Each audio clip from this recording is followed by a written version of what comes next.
Kalau ada tagihan senilai segitu, ada yang 12 juta, ada yang 20 juta. Jadi sisanya nggak usah dibayar. Assalamualaikum warahmatullahi wabarakatuh. Apa kabar teman-teman semuanya? Semoga semua dalam keadaan sehat walafiat ya. Diberikan kesehatan, kelancaran, serta kemudahan dalam segala urusan apapun itu. Setiap hari kita semakin semangat, semakin kuat mental. Oke teman-teman, kali ini saya akan membahas tentang jangan bayarkan pinjol kredivo ini lagi jika kalian temukan hal-hal seperti ini terjadi pada kalian. Nah, seperti apa itu informasinya? Kita akan bahas secara tuntas. Tapi sebelumnya, saya harapkan kalian semua yang sudah subscribe channel ini agar channel ini terus berkembang dan dapat memberikan informasi terbaik buat kalian yang galbay. Oke teman-teman, ini dia buat kalian.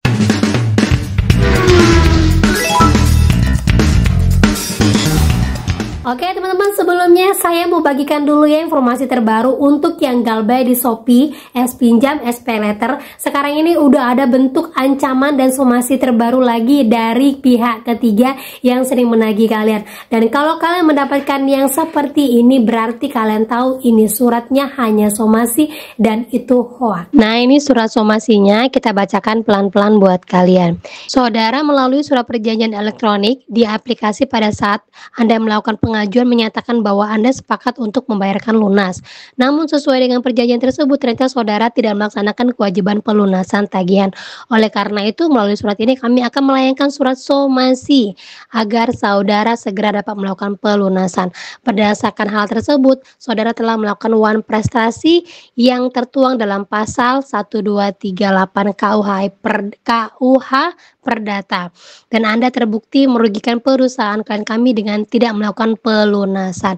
Dan apabila saudara tidak mengindahkan surat somasi ini, kami akan terjunkan tim lapangan dan disusul dengan penyelesaian secara hukum. Nah, ini semua hoax teman-teman ya. Artinya walaupun tim lapangan turun, sejauh ini KUH Perdata itu tidak bisa dipidanakan. Saya yakin surat ini pasti akan beredar dengan cepatnya karena sudah banyak yang mendapatinya. Dan lagi untuk tim lapangan khusus buat Shopee hanya ada di Jakarta saja teman-teman ya. Jabodetabek pun belum ada. Jadi ingat, yang galbay 1 miliar, kalian pernah lihat kan vlognya, itu saja tidak didatangin DC. Apalagi kalau nilainya hanya receh sekitar 1 juta ataupun sekitar ratusan ribu, tidak usah takut dengan somasi ataupun KUH Perdata. Ingat, Perdata tidak akan dipenjara. Nah itu dia teman-teman ya. Jadi yang punya galbay di S-Pinjam, SPayLater pasti saya yakin kan akan menerima bentuk surat yang seperti ini. Tidak usah ditanggapi. Ingat saja, somasi itu adalah peringatan. Somasi itu adalah pesan yang harus disampaikan kepada nasabah, bukan untuk menakut-nakutin kalian apapun di dalamnya, sekalipun ada pasal-pasal yang akan menjerat. Ingat saja, pinjol itu masih perdata. Dan lagi teman-teman ya, ada seorang teman yang update lagi untuk wilayah Jogja, sudah ada kantor Samir. Nah, dari postingan seorang teman, kantor Samir area Jogja di Jalan Berbah, banyak desi yang lagi ngobrol, kelihatan orang timur.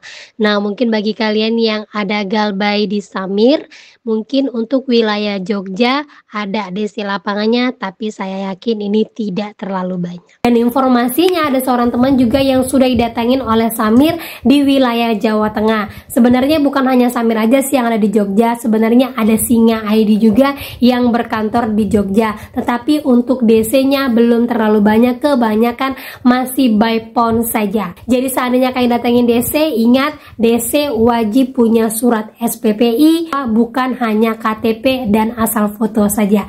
Ingat ya, sudah ada kantornya di sini, berarti kemungkinan besar DC-nya datang sekalipun dalam jangka waktu yang agak lama ya. Nah lanjut lagi teman-teman, jadi sesuai dengan komen teman saya, Mbak tolong bahas dong, ada kasus besar saat ini di Surabaya, banyak sekali korbannya, puluhan orang dengan total kerugian mencapai 1 miliar dari pinjol kredivo, dan sudah rame-rame melaporkan ke kantor wali kota, dan dari wali kotanya sendiri menyarankan untuk tidak dibayarkan. Nah, saya dapat informasinya dari postingan Bapak Wakil Wali Kota Surabaya, Ca Armuji, yang menyatakan bahwa mendapat mendapat laporan terkait oknum kredivo yang merugikan para sales di Tunjungan Plaza hingga 1 miliar. Modusnya macam-macam, mulai minta bantuan untuk capai target hingga meminjam handphone untuk pinjol secara diam-diam. Semoga ini menjadi perhatian kepolisian dan bisa segera mengamankan yang bersangkutan. Nah, mari kita cek bagaimana modus penipuan agar kalian bisa belajar dan jangan menyerahkan HP kalian kepada orang yang tidak dikenal ataupun kalian mau menerima bantuan percuma dari orang yang baru saja kalian kenal. Bapak-bapak pihak dari kepolisian kalau tahu orang ini segera ditangkap aja orang ini,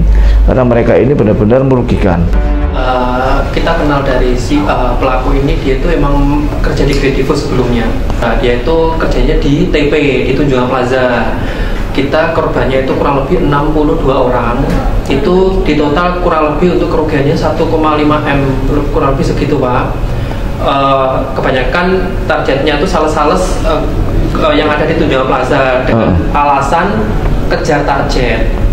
Dan ada beberapa korban itu sebagian cuma dipinjem HP-nya sebentar, terus dengan alibi dibantu untuk install aplikasi Kredivo. Setelah itu HP dikembalikan ke korban dengan alasan ini nggak bisa digunakan lagi soalnya udah nggak pernah pakai Kredivo gitu.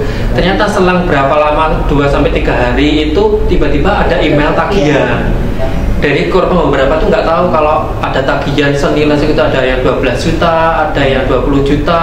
Jadi sisanya nggak usah dibayar, karena kalian adalah korban daripada penipuan. Ini namanya Yogi Yudit Iantara. Ya, tolong kalau yang tahu, ini alamatnya udah jelas di sini, fotonya ada. Anak seperti ini sudah nipu seringkali beralasan meminjam HP untuk memberikan suatu pinjaman ya, dengan mengatasnamakan Kredivo. Yang nagih itu para korban itu ada beberapa yang sampai 9 aplikasi Pak, jadi nggak cuma Kredivo aja. Oh, 9 aplikasi? Iya, satu itu diinstal banyak aplikasi, terus dana yang ada di aplikasi itu diambil dia sendiri gitu Pak. Nah, banyak yang bertanya, Kredivo itu kan tidak bisa asal-asalan aja kalau mau mencairkan limit. Nah, bagaimana cara kerjanya? Jadi di sini ada komenan yang mengatakan bahwa saya sales Kredivo 2 tahun lebih nggak pernah melakukan begitu. Tapi emang mudah sih cara nguasain aplikasi Kredivo itu. Begitu ACC langsung dirubah email dan nomor HP-nya pakai nomor HP dan email orang lain, otomatis bisa dipakai lah itu. Nah, ada juga yang komen aktivasinya tetap melalui akun si pemilik asli, tapi begitu notif ACC limit kan belum aktivasi ulang akun. Nah, itu langsung email dan nomor HP baru dirubah oleh akun sales Kredivo, tapi nggak bisa dicairin duit, bisanya berupa barang, karena kalau dicairin uang harus sama rekening dan nama akunnya. Dan banyak juga mengatakan ini modusnya seperti gestun, jadi dia pura-pura beri barang, nanti yang cairkan adalah uang. Nah, seperti itu dikuasai semuanya oleh sales-sales Kredivo dan banyak sekali korbannya. Ada juga yang modusnya nawarin pinjol tanpa harus bayar cicilan, katanya nggak akan masuk BI checking karena kata mereka punya cara sistem belakang, tetapi alhasil tetap masuk. Mereka minta bagian 10-30% dari dana yang berhasil dicairkan oleh customer. Ibaratnya ini kayak joki yang jalan-jalan ini, jalan-jalan ke setiap ada event ataupun bazar-bazar yang awalnya nawarin untuk melakukan pencairan mulai dari aplikasi yang biasa kita kenal seperti Maxim, Gojek, dan juga Shopee. Kemudian mereka tidak bekerja sendirian, mereka selalu berkelompok 2-4 orang. Ada yang bertindak sebagai customer palsu yang pura-pura sudah berhasil dicairkan dan tidak ditagih pinjol karena tidak membayar. Ada juga yang berperan sebagai CS yang bagian menawarkan, ada yang bagian teknisi yang katanya lagi memproses lewat jalur belakang dan lain-lain. Dan ini pernah saya temui pada saat saya bazar di daerah saya. Ini mereka melakukannya di Shopee ya, Shopee Food, kemudian di Gojek. Saya langsung menolaknya dan saya lihat sudah ada beberapa orang yang berhasil mereka tangkap dan mereka menawarkan dengan adanya promo dan postongan diskon jika membeli melalui aplikasi yang mereka akan gunakan. Tidak hanya Kredivo, ternyata ada juga yang mengaku temen gua aku laku di hack 10 juta. Udah buat laporan polisi juga, udah ke kantor aku laku, tapi tetap disamperin DC. Yang datang nggak cuma 1 atau 2, tapi paling sedikit yang datang itu 4 orang. Kebetulan temen gue kena pas posisi kerja juga di Jakarta. Orang tuanya punya rumah 2, jadi yang tertera di alamat penagihan itu selalu dikosongkan. Udahnya sekitar 2-3 tahun inilah, sekarang sih udah nggak ada lagi desi yang datang ke rumah. Nah, ini banyak yang mengatakan seperti ini ya teman-teman ya. Kalau sudah kena penipuan, kita sudah bisa membuktikannya, lebih baik tidak usah dibayarkan.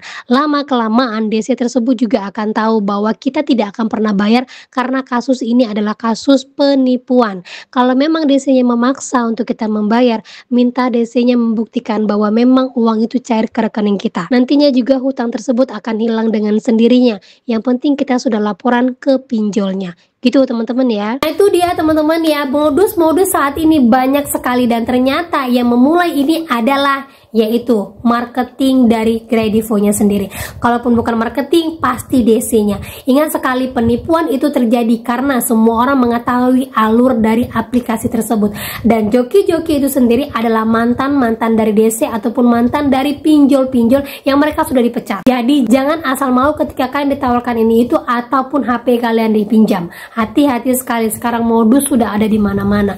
Dan terlebih lagi buat teman-teman semuanya, kenapa Kredivo ini untuk sekarang perlu dikasih pelajaran? Selain dari kasus yang banyak terjadi dan DC-nya yang merata di mana-mana, ternyata DC-nya paling banyak buat keonaran di perusahaan-perusahaan yang sudah tidak kalian tempati lagi, alias kalian sudah resign dan DC-nya tidak peduli dengan itu dan ujung-ujungnya meneror perusahaan yang sudah tidak ditempatin lagi. Ingat saja seperti kata Cak Armuji mengatakan, kalau sudah kena penipuan pinjol tidak usah dibayarkan. Karena uangnya tidak kita terima, data kita digunakan dan penagihan jatuh kepada kita padahal kita tidak pernah merasa mengajukan. Ingat sekali teman-teman ya, kalau kita tidak tegas, semua pinjol akan melakukan hal yang sama seperti yang dilakukan oleh Kredivo ini. Gitu teman-teman ya. Nah, buat yang masih galbay dengan Kredivo, saya sarankan untuk tetap semangat. Sekalipun kita tahu terorannya ada di mana-mana, DC-nya juga di mana-mana, tetapi banyak orang yang berhasil melewati Kredivo ini, banyak orang yang galbay dan banyak orang yang siap menghadapi DC-nya. Dan saya yakin kalian juga termasuk orang-orang itu. Semangat terus dan jangan pernah lengah. Ya teman-teman ya. Nah oke, itu dia informasi yang bisa saya sampaikan buat kalian pada hari ini. Semoga informasi ini menjadi mood booster, semangat baru lagi buat kalian dan kalian makin kuat mental setiap harinya. Itu dia akhir kata saya ucapkan. Assalamualaikum warahmatullahi wabarakatuh.